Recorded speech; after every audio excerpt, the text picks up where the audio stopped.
अस्सलामु अलैकुम वरहमतुल्लाहि वबरकातुहू। उम्मीद है कि आप हजरात खैर वाफियत से होंगे। आज की मेरी वीडियो का मौजू है कि उर्दू ज़बान के इब्तदाई उम्र के अंदर सिखाने के क्या फ़ायदे हैं, इसे डिस्कस करना है। तो पहली बात यह है कि उर्दू के जो हरूफ तहज्जी हैं, बास कौल के एतबार से उनकी तादाद कुल 58 है, विकीपीडिया के एतबार से 36 है और मैं 38 के कौल को तरजीह देता हूँ। तो उर्दू के कुल हरूफ तहज्जी 38 हैं और आवाज़ें कुल 47 निकलती हैं। उर्दू ज़बान की जो सबसे अहम खसूसियात है हरूफ तहज्जी की, वो 3 चीज़ों का अरबी ज़बान के हरूफ तहज्जी पर 3 चीज़ों का इजाफा है, जिसकी वजह से उर्दू का दामन इस दर्जे कुशादा हो जाता है कि इसमें अगर इसके जुमले में कोई बीच के अंदर किसी भी ज़बान का लफ्ज़ अगर आप बीच के अंदर रखना चाहें तो जुमले के अंदर कोई अजीब सा महसूस नहीं होगा। आप अंग्रेज़ी के अल्फाज रख के देखिए, आप फ्रेंच के अल्फाज रख के देखिए, आप अरबी के अल्फाज बीच जुमले के अंदर एक लफ्ज़ ले आइए तो उर्दू उसे मुकम्मल तौर पर अपनी गोदों में ले लेती है और उसे यूँ समा लेती है कि बिल्कुल भी अजनबियत का एहसास नहीं होता है। और इसकी वजह सिर्फ़ और सिर्फ उर्दू के हरूफ तहज्जी के दामन का वसी होना है। तो अरबी ज़बान के हरूफ तहज्जी पर 3 बड़ा इजाफा उर्दू की ज़बान के हरूफ तहज्जी में हुआ। पहला इजाफा कि इसके अंदर रेट्रोफ्लेक्स अल्फाज आए।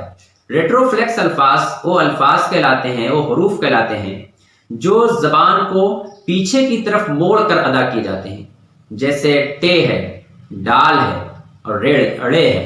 तो ये 3 हरूफ ऐसे हैं जो ज़बान को आप पीछे की तरफ जब मोड़ते हैं तो अदा होता है। दुनिया में ज़बानें 2 तरह की हैं, एक रेट्रोफ्लेक्स और दूसरी है नॉन रेट्रोफ्लेक्स। रेट्रोफ्लेक्स ज़बानें 20% ज़बानें दुनिया के अंदर ऐसी पाई जाती हैं जिसमें अल्फाज रेट्रोफ्लेक्स वाले पाए जाते हैं। तो जिन ज़बानों के अंदर रेट्रोफ्लेक्स अल्फाज हैं, एक आदमी अगर नॉन रेट्रोफ्लेक्स ही ज़बान को पढ़े हुए है तो फिर रेट्रोफ्लेक्स ज़बान के कोई अल्फाज आएंगे जिसमें ज़बान को टेढ़े करके हर्फ की अदायगी होगी तो उनके लिए मुमकिन नहीं हो सकेगी, जिसका आपने भी अपनी ज़िंदगी के अंदर शायद देखा हो, तजर्बा किया हो, सुना हो कि अरब कभी भी टी नहीं कह पाते, वो ती कहते हैं। टी की अदायगी उनके लिए इसीलिए मुश्किल होती है क्योंकि उन्होंने कोई रेट्रोफ्लेक्स ज़बान नहीं सीखी होती है। और अरबिक क्या है, एक नॉन रेट्रोफ्लेक्स है। तो उर्दू पढ़ने से एक बड़ा फायदा हमारे लिए ये होता है कि जहां हम अरबी से दूसरी जहानतें सीख कर आते हैं, वहीं पर हमारे अंदर उर्दू की तालीम के जरिए से हम एक नॉन रेट्रोफ्लेक्स ज़बान को भी इब्तदाई उम्र के अंदर सीख लेते हैं, जिससे हम रेट्रोफ्लेक्स अल्फाज को भी बखूबी अदा कर सकते हैं और दुनिया की वो ज़बानें जो रेट्रोफ्लेक्स कहलाती हैं उनको भी सीखने में हमें कोई दुश्वारी नहीं आती। दूसरा इजाफा जो अरबी ज़बान के हरूफ तहज्जी पर उर्दू ज़बान के हरूफ तहज्जी में इजाफा किया गया है, वो है 2 चश्मी हा। उर्दू ज़बान के अंदर 2 चश्मी हा का इजाफा है। अरबी में 2 चश्मी हा नहीं है। 2 चश्मी हा की शक्ल में छोटी हा लिखी जाती है। जब वो छोटी हा मिलाकर लिखी जाती है हरूफ के साथ तो 2 चश्मी हा की शक्ल बनती है। लेकिन 2 चश्मी का मतलब ये है कि वो फटी हुई आवाज दे, एस्पायरेटेड साउंड दे। तो एस्पायरेटेड साउंड कहीं भी पूरी अरबी ज़बान के अंदर मौजूद नहीं है। खुद कुरान करीम में फटी हुई आवाज का इस्तेमाल नहीं हुआ है। तो 2 चश्मी ज़बान अरबी ज़बान में इस मुस्तामल नहीं है। वो उर्दू का खासा है कि उर्दू ने इसको जगह दी जिससे वो आवाजें जो फटी हुई निकलती हैं, भा, फा, था, ठा, यानी जो नीचे से हवा के प्रेशर के जरिए से हमारे मुंह से निकलती हैं, ऐसी फटी हुई आवाजें भी उर्दू का जो तालिब इल्म होगा इब्तदाई उम्र के अंदर, जिसने फटी हुई आवाज़ों के निकालने की मशक कर ली होगी, वो इस तरह की तमाम एस्पायरेटेड साउंड्स को निकालने में कैपेबल होगा, जो उसकी लिसानी ज़हानत को, जो हमारी लिसानी ज़हानत है, यानी ज़बान की जो ज़हानत है, उसको बेहतर करने में कहीं ना कहीं मददगार होगी। तीसरी चीज़ जो उर्दू के अंदर, उर्दू के हरूफ तहज्जी के अंदर इजाफा हुआ है, वो है पर्शियन अल्फाज का, जैसे पे है, चे है, गाफ है, बड़ी ये है, बड़ा जे है। ये 5 हरूफ हैं जो पर्शियन हरूफ से आए हैं। बड़ी ये अरबी ज़बान का हर्फ नहीं है। अरबी ज़बान में अगर बड़ी ये की शक्ल में कोई हर्फ लिखा हुआ है तो शक्ल है या की ही, या को उस स्टाइल में भी, उस फॉन्ट में भी लिखते हैं, या आप कह सकते हैं बड़ी ये की आवाज़ जो है, बड़े, खड़े, उड़े, ये इमाले टाइप की आवाज़ होती है जो उर्दू के अंदर है और वो पर्शियन से आई है, फारसी ज़बान से।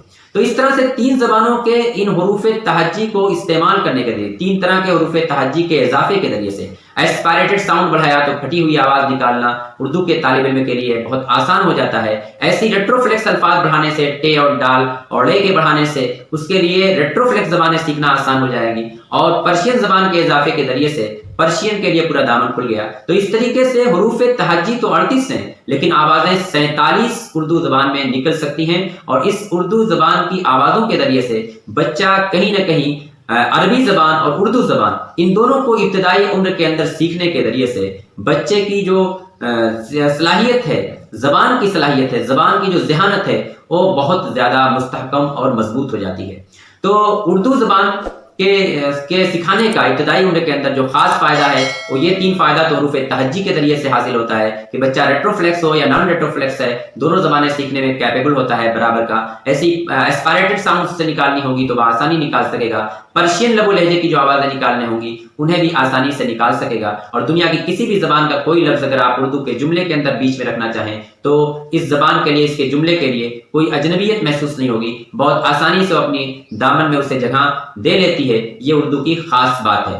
اب اس زبان کے ذریعے سے ایک بڑا فائدہ ہوتا ہے کہ مادری زبان ہے ہماری، تو مادری زبان کے ذریعے سے ہماری جو زبان کی ذہانت ہے وہ سب سے زیادہ ڈیولپ کرتی ہے، ترقی کرتی ہے. اور کہیں نہ کہیں یہ زبان ہمارے لیے ایک بنیاد بنتی ہے جس سے بچے کے اگلے تعلیمی سفر کے اندر بہت زیادہ کامیابی کے ملنے کے چانسز بڑھ جاتے ہیں. ہمیں کوشش کرنی چاہیے اپنی مادری زبان کے ساتھ کوئی سمجھوتا نہ کریں اور زبان کو تہذیب کے لیول تک اٹھائیں، تہذیب کے معیار تک اٹھائیں، اسے کشش دیں، اسے بولنے اور سننے کے لیول تک لے جائیں اور بچے کو اس زبان کے ذریعے سے پروان چڑھانے کی بھرپور کوشش کریں. آخر میں اپنے ناظرین کو یہ بتانا چاہتا ہوں کہ رمضان قریب آ رہا ہے تو ایک چھوٹا سا اعلان ہے کہ رمضان کا قرآن کریم سے جو رشتہ ہے وہ ایک اٹوٹ رشتہ ہے. تو انشاءاللہ میں کوشش کروں گا کہ رمضان میں تفسیر قرآن شروع کی جائے. تفسیر قرآن کے دروس انشاءاللہ آپ کی خدمت میں بھیجے جائیں گے. شکریہ. السلام علیکم.